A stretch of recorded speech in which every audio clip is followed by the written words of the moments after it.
Okay, so it looks like we finally done it, folks. We finally moved from a buyer's market to a seller's market in commercial income generating investment properties. And there are at least 6 good reasons for that. So let's open the vault and find out why.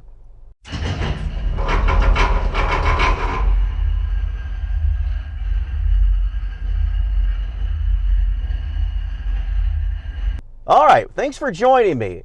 This channel is all about helping you become a better investor in commercial income generating property.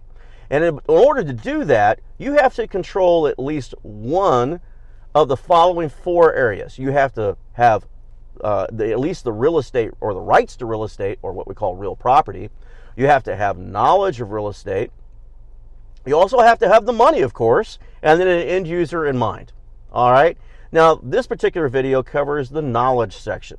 Today, we're going to talk about the 6 reasons why we have moved from a buyer's market to a seller's market in commercial real estate.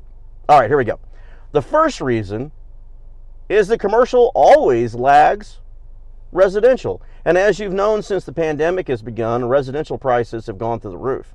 However, for the last 2 months, the residential mortgages have begun to lag.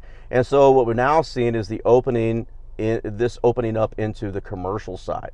All right. And part of this reason is when new people move into an area, they need to do business. And so they'll open up or they'll begin to purchase different commercial buildings. Okay. Now, the second reason is that realtors just simply want in on the act. Okay. And so they had a great run on the residential side. It's now time to concentrate on the commercial side. Now, I don't want to make that sound like a nefarious thing. Really, what's happening here is that it's been such a long time since the commercial market has been good that many realtors are basically exploring the fence.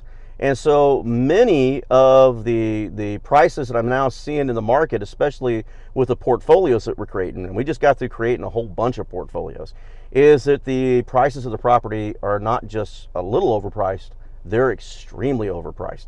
So look down in the description down below. I'm in the process of making some videos that will compare portfolios from the month of May of 2021 versus what we've just found in the month of June of 2021. So take a look at that as well. Now, the other thing we'll talk about in other videos too is the 6 ways to combat high prices. Okay, so stay tuned for that as well. All right, the third reason is the old interest rate risk. Okay, so if you've watched it in my other videos that are in the knowledge playlist and in the finance playlist, we talk about loans. All right, so when commercial loans, they're different than residential loans, and ever so often they have to be refinanced because commercial loans are largely non-conforming and there's interest rate risk with respect to the banks. During the pandemic, many of these requirements for refinancing were suspended, but now they're starting to come back. And so what used to happen prior to the pandemic was that owners of properties would go ahead and put their properties up for sale in the event they couldn't get approval for the next loan. Okay, so we might be seeing some of that going on here as well. The fourth reason would be an option contract. So in many of these properties, they've already been sold, but they're just waiting on closing. And anything can happen, and those properties could fail to close. And so oftentimes property owners will put out for a second contract or a secondary contract or an option contract in the event that the first contract fails. Okay? And so they'll make that contract higher just in case. Okay? Now the fifth reason would be the cash flows. There's not enough cash flows in the building to support the loan that they have, so they need to sell it. And so what they're trying to do is sell it for a higher price in order to make up for the shortfall in the cash flows for the rents. All right? All right, and the sixth and final reason, it goes back to the second reason, is that second and third reason actually, many realtors will give a higher price on a commercial real estate because they're afraid it'll never sell. So, you know, you may have for example, you may have a dozen properties up for sale, but maybe only 4 of them close. And that's a lot of expenditure going out. So they're trying to make that up on the higher price.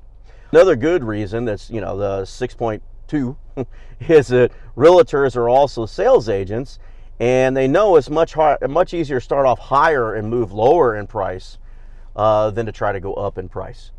All right, I hope you enjoyed the video and I hope it was informative to you. If you like this kind of video, give us the like button, hit the subscribe button and the bell notification so as more videos come out like this, you're notified of it. All right, thank you very much. Have a great day.